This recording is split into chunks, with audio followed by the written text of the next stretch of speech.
ನಮಸ್ಕಾರ ಸ್ನೇಹಿತರೆ. ಇವತ್ತು ಯುದ್ಧ ಅಂದರೆ ಗನ್ನು ಬಾಂಬು ಸೇನೆ ಅನ್ನೋದೇ ಅಲ್ಲ. ಆದರೂ ದೊಡ್ಡ ದೊಡ್ಡ ದೇಶ ಕುಸ್ತೋಗುತ್ತೆ, ಹಣದ ಮೌಲ್ಯ ಬೀಳುತ್ತೆ, ಸಾಮಾನ್ಯ ಜನರ ಜೀವನ ಕಷ್ಟ ಆಗುತ್ತೆ. ಇವತ್ತು ನಾವು ಹೇಳೋದು ಯುದ್ಧನೇ ಇಲ್ಲದೆ ದೇಶಗಳು ಹೇಗೆ ಮುರಿಬೋದು ಅನ್ನೋ ಕಥೆ. ಮತ್ತು ಅತಿ ಅಪಾಯಕಾರಿ ಆಯುಧ ಏನು ಗೊತ್ತಾ? ನೀವು ದಿನ ಬಳಸೋದು. ಹಿಂದೆ ಯುದ್ಧ ಅಂದರೆ ಸೇನೆ, ಗಡಿ ದಾಟೋದು, ಭೂಮಿ ಗೆಲ್ಲೋದು.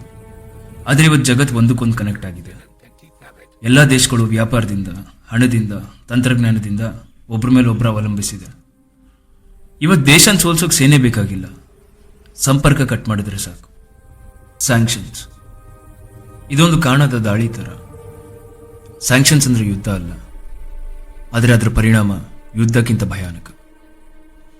ಸ್ಯಾಂಕ್ಷನ್ಸ್ ಅಂದರೆ ಬ್ಯಾಂಕ್ ವ್ಯವಸ್ಥೆ ತಡೆ, ವ್ಯಾಪಾರ ನಿಲ್ಲಿಸೋದು, ತಂತ್ರಜ್ಞಾನ ಕೊಡದೇ ಇರೋದು.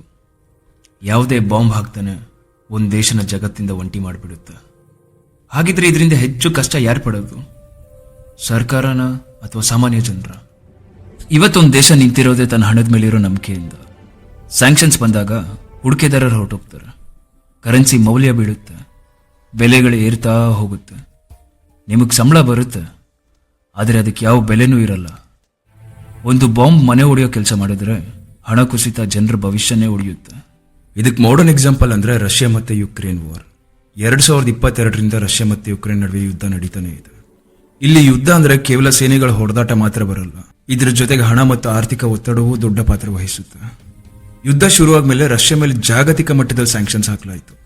ಕೆಲವು ಬ್ಯಾಂಕ್ ಮೇಲೆ ನಿರ್ಬಂಧ ಬಂತು, ಹಲವಾರು ವಿದೇಶಿ ಕಂಪನಿಗಳು ರಷ್ಯಾ ಬಿಟ್ಟು ಹೊರಟೆ ಹೋದವು, ಹಣದ ಮೌಲ್ಯ ಕುಸಿತ ಹೋಯಿತು.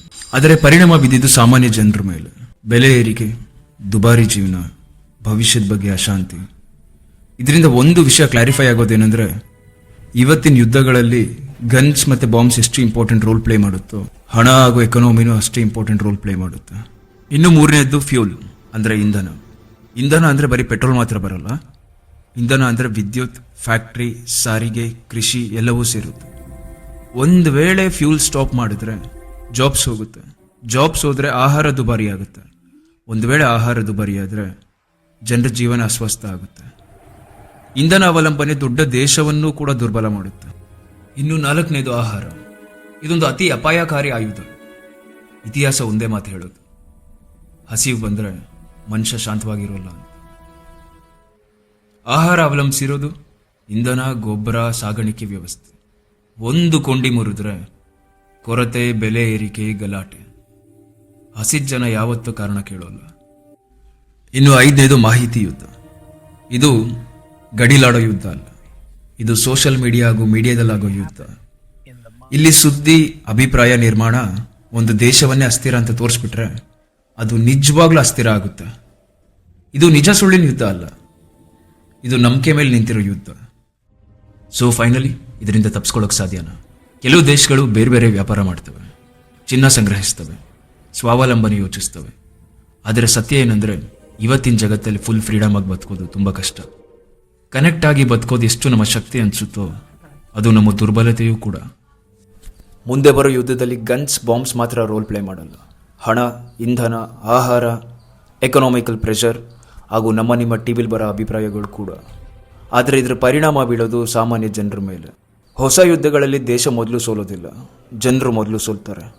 ಅರ್ಥ ಮಾಡ್ಕೊಳ್ಳಿ, ಜಾಗರೂಕರಾಗ್ರಿ, ಯೋಚಿಸಿ. ನಿಮ್ಗೆ ಈ ಥರದ ಅಭಿಪ್ರಾಯಗಳು ಇಷ್ಟ ಆದರೆ ನಮ್ಮ ಚಾನೆಲ್ ಸಬ್ಸ್ಕ್ರೈಬ್ ಮಾಡಿ ಹಾಗೂ ನಿಮ್ಮ ಅಭಿಪ್ರಾಯನ ಕಮೆಂಟ್ ಬಾಕ್ಸಲ್ಲಿ ತಿಳಿಸಿ.